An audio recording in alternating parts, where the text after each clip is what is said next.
Hello and welcome to this edition of Planet Hope, the programme dedicated to the UN Millennium Development Goals. Target number 7 promotes environmental sustainability for all. This week we're in the small fishing village of Belawak in Mauritania, where life has changed dramatically with the arrival of electricity, water and, crucially, the capability to make ice.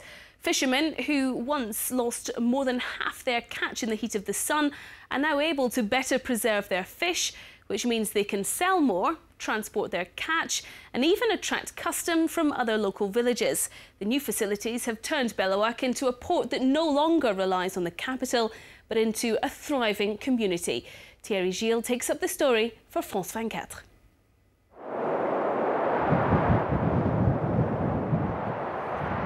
Mauritania, a land locked between the desert and the ocean. In the past few years, several droughts have hit the country, forcing a large part of the population into exodus. Desertification is picking up speed. Water is becoming a luxury. To survive, many people head for the capital, Nouakchott.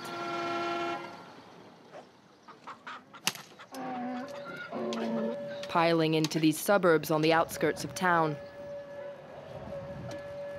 Running water is very rare here. These merchants and their donkeys supply locals.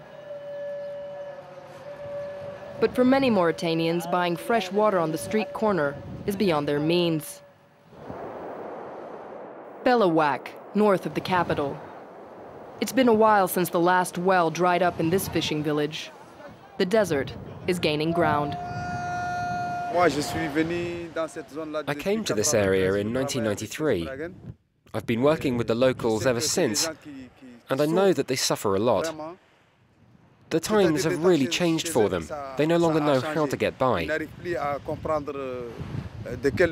don't think anyone's going to accept living here when the water's all dried up. It'll be a desert.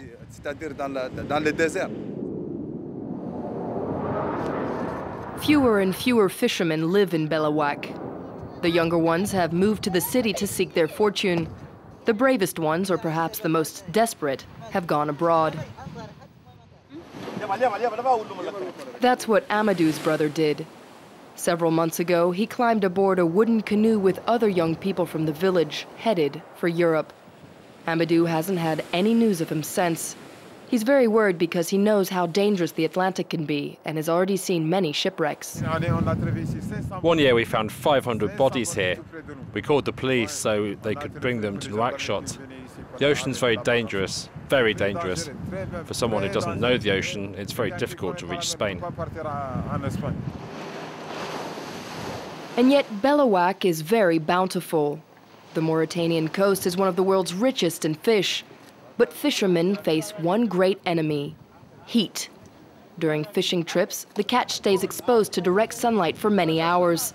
And once back on land, the fish must be transported a long way before being sold.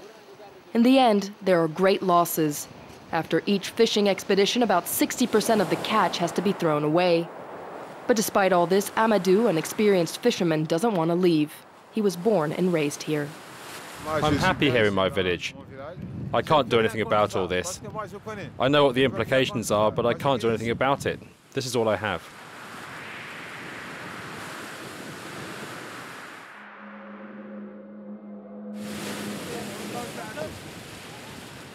The everyday lives of Belawak locals are starting to change, thanks to a handful of men and these new high-tech installations.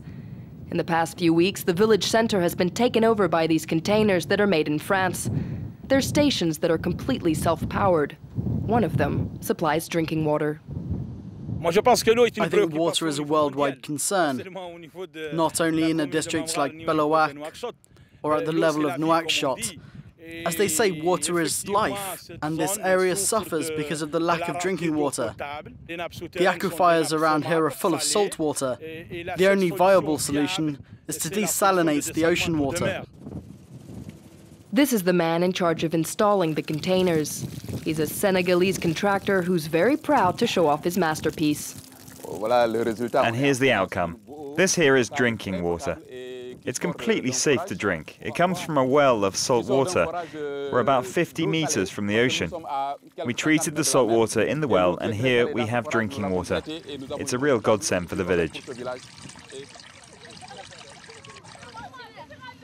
The water is sold for a small amount of money to locals, enough to pay for the machine's upkeep and 2 employees. The village is completely independent. During the day, the sun supplies the energy for the water, ice and electricity. At night, when there's no sunlight, these windmills turn on. There are very strong winds in this area. That means that there's always energy being supplied to the village.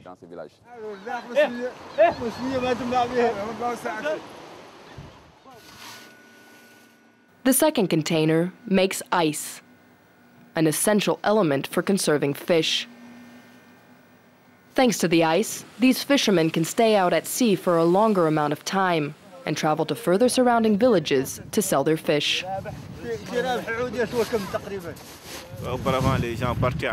Before, people went all the way to Nouakchott to buy ice. Now, all the fishermen near the well have access to ice and water, and it's cheaper than before.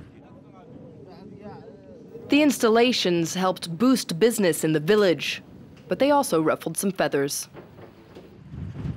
They're very jealous. All the neighboring villages are envious. Even the people that are camped in places far from the well come here for ice. They no longer buy it in Nouakchott. Village locals are making the most of their new situation. In fact, buying and selling ice has even become a lucrative activity for many, a convenient way to make some extra cash. A new container has just left the port of Nouakchott. It had been blocked there for many months, reportedly for administrative reasons.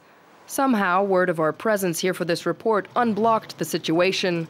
The reasons for that are shady, as is the funding of the program.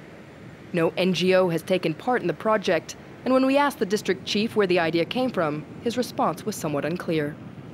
The project started, well, the whole thing started thanks to a Mauritanian businessman who was interested in promoting renewable energy, which is a driving sector.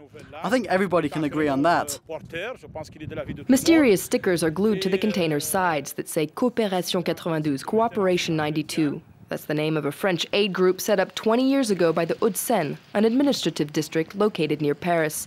At the time, it was headed by Charles Pasqua, a politician whose career has been marred with corruption scandals. Our wish is to continue our partnership with French development agencies, and in particular with the Hauts-de-Seine administrative district, which already has a lot of experience in the matter. Coopération 92 is now defunct.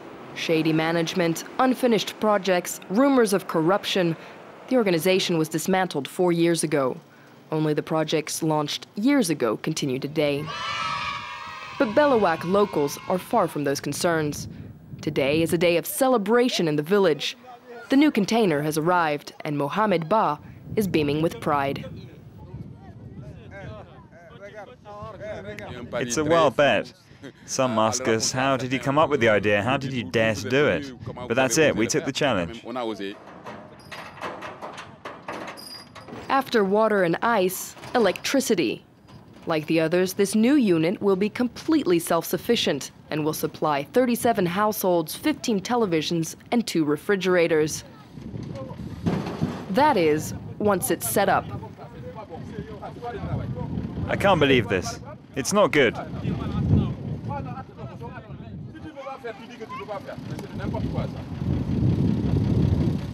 Well, above all, this is a first, and we hope that it will continue to develop and be the envy of all of Mauritania. It may spark envy, but it's also sparked a lot of interest. With running water, available ice and electricity, the village has become very attractive. Many wealthy people in Nouakchott are considering building second homes here by the seaside. But for Ahmed, his main concern is that the locals that left Belouac come back. Lots of people wanted to leave for the cities or elsewhere, I don't know. A lot of people stayed, and a lot of people who left came back because everything they wanted elsewhere is now available here in the village.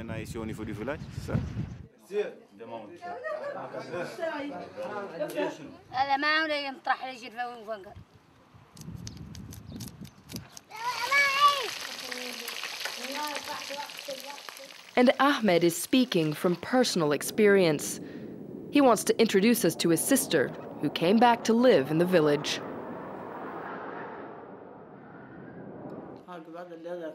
I went to live in Nouakchott because there was no water and no ice either. I left a year ago to sell all sorts of things. But when I found out there was ice in the village, I came back fast because I could keep working here.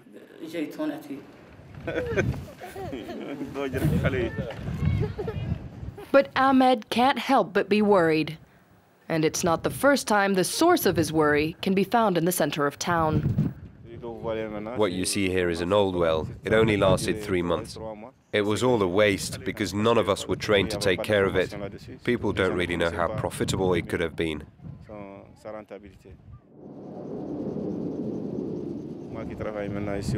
Now that I work in drilling, I know how profitable it is. The whole village has realized it. They know how profitable it could be. We want to be trained to be able to look after it.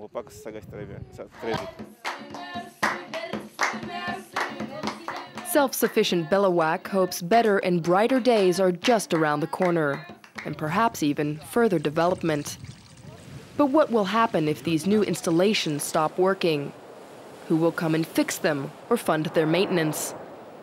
The locals of this little fishing village in Mauritania don't have the answers to such questions. They just hope for a peaceful future.